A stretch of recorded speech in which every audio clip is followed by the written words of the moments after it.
안녕하세요, 여러분. Korean Study Junkie입니다. Junie라고 부를 수 있어요. You can call me Junie. Today we have another this versus that lesson.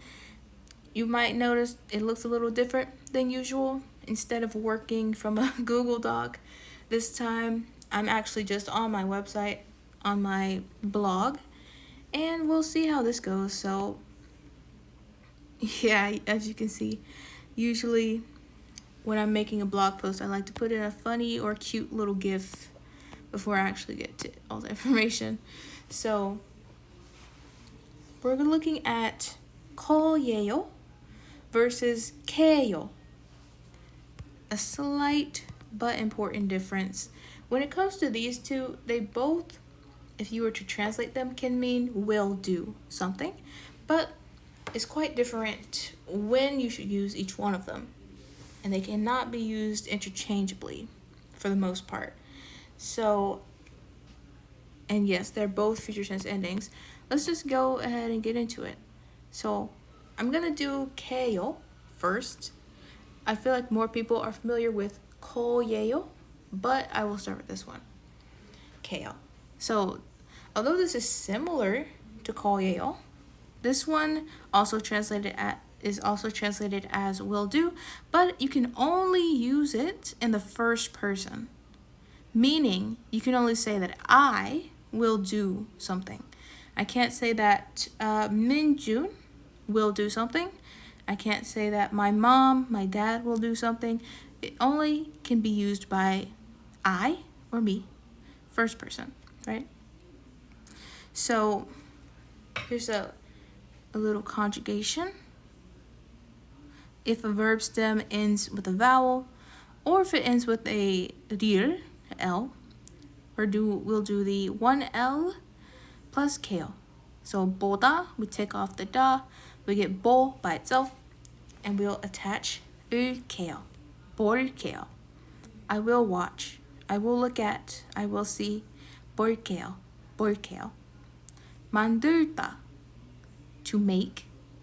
So for these, we can take off the da and take off the L and add 을게요, 만들게요, 만들게요. Or you could even think of it like you take off the da and you just add 게요 to the end of it. If you want to, the result is the same in the end. 만들게요, 만들게요. I will make something. I will make it. And then if it ends in a consonant, in other words, if it ends with a final 받침, we'll do 올게요, 올게요. So 찾다, to find, to look for. We take off the da, and it ends with the J consonant, so we'll do 올게요. Altogether, 찾을게요, 찾을게요. I will look for, I will find something. So pretty much the conjugation is the same as 거예요 in that sense. Let's look at a few examples. So our first one, I can't speak Korean. 저는 한국어 못해요. 저는 한국어 못해요. It's okay, I will speak in English. 괜찮아요, 제가 영어로 할게요. 괜찮아요, 제가 영어로 할게요. So 영어 is English, and then we have a particle attached, which is 로. In this case, it can mean in a certain language.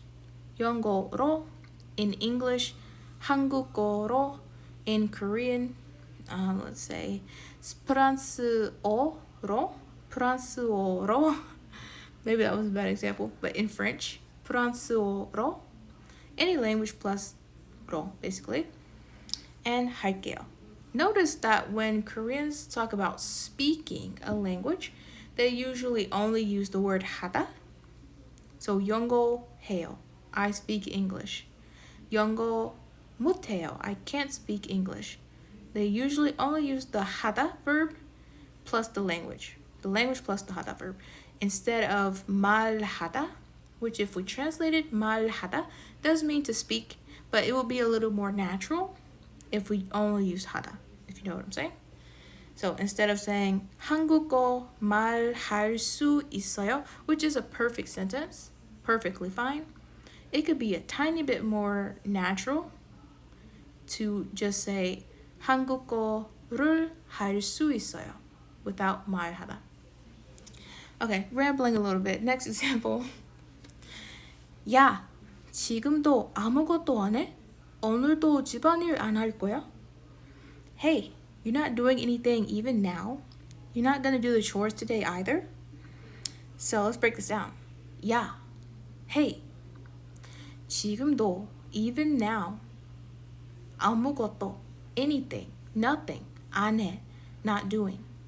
When we want to use a word like 아무것도, anything / nothing, in Korean, we have to make sure we end the sentence in a negative way. 아무것도 안 해. You're not doing anything. 오늘도, today as well. 집안일, chores. 집안일 안 할 거야. You're not going to do. You will not do chores today either. All together. 오늘은 꼭 할게. 약속해. 오늘은 꼭 할게. 약속해. So, I will definitely do it today. I swear. I promise. 꼭, it means like for sure, certainly, definitely. And then 할게, I will do it. 약속해. It's a promise. Next one. 도대체 언제 공부할 거예요? 도대체 언제 공부할 거예요? When on earth are you going to study? That 도대체 there, it kind of adds a little spice to the sentence. 도대체, you can add it to any type of question, but maybe don't use it in a formal setting. Maybe like for friends only. 내일 많이 공부할게요. 내일 많이 공부할게요. I'll study a lot tomorrow. 내일 많이 공부할게요. Okay. So first thing difference between KO and koyeo. So since KO can only be used in the first person, if a subject is not I, we have to use koyeo instead. So for example, it will rain would be translated as 비가 올 거예요. 비가 올 거예요. It will rain.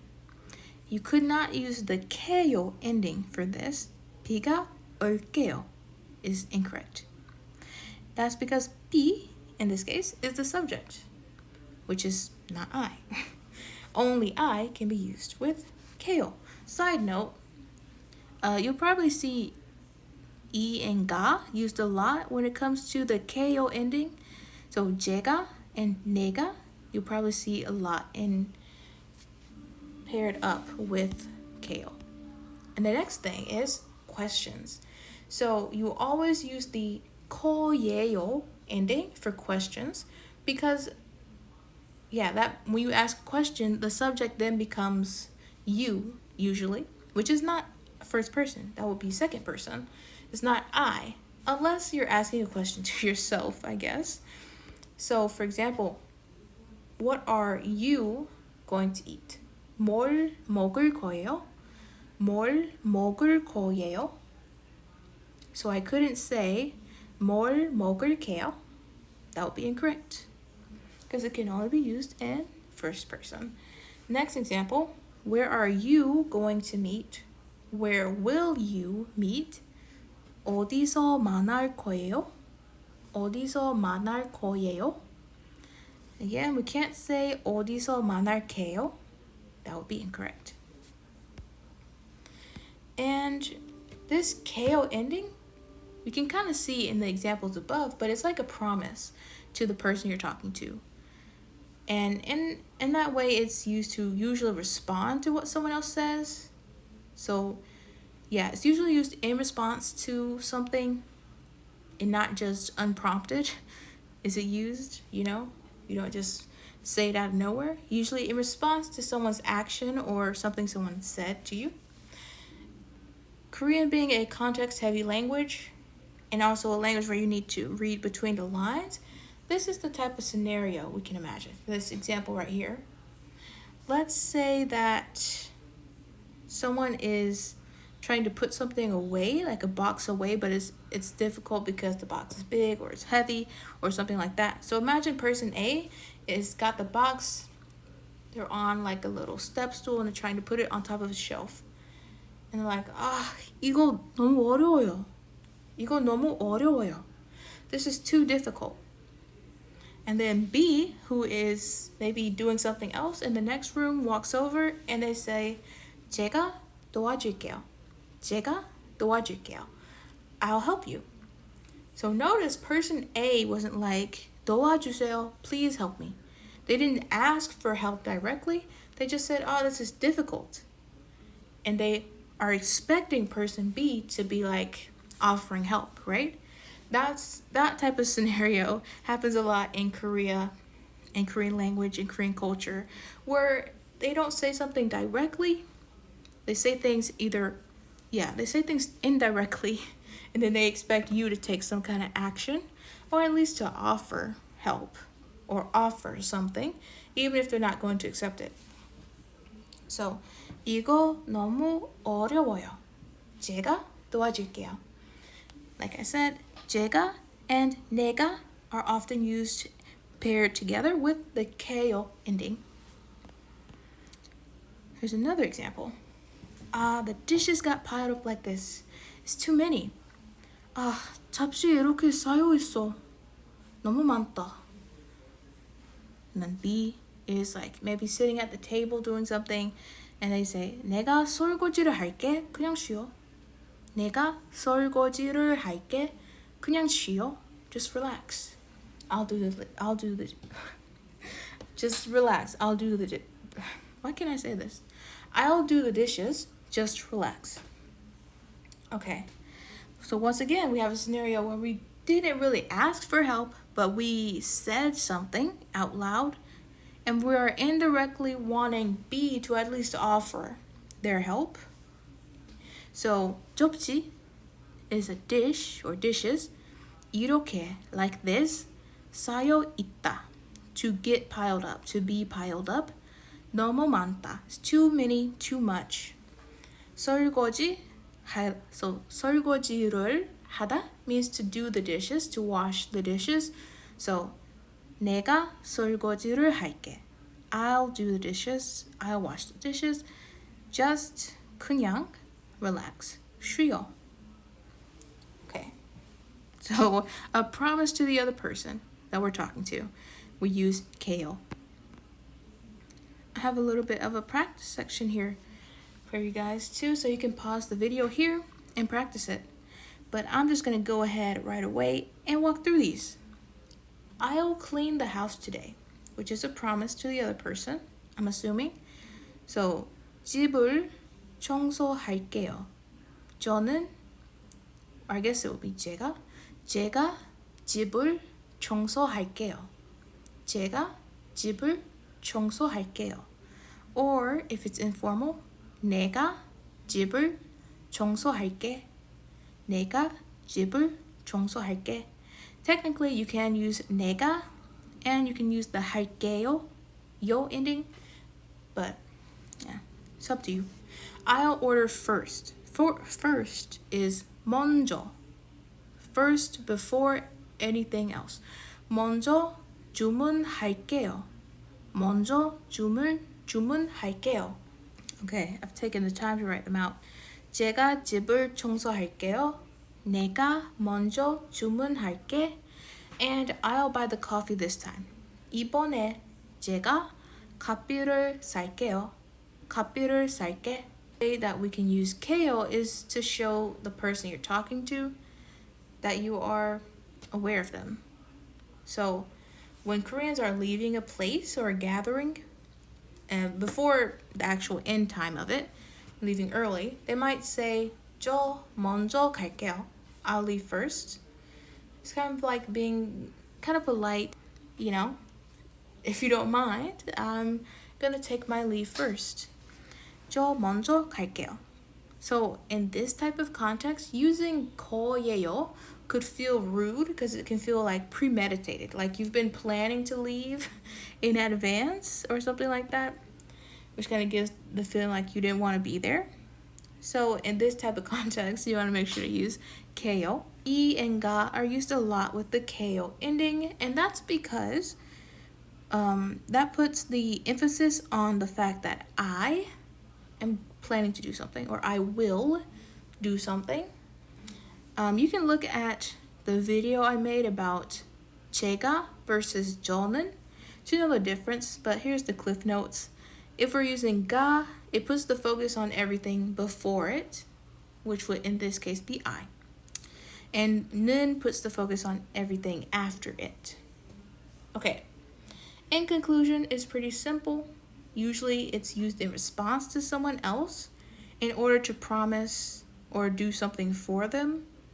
And unlike the other future tense ending, koyeyo, that one is like a simple will statement, a simple plan. And you can use that for any person, any first person, second person, third person, anything like that.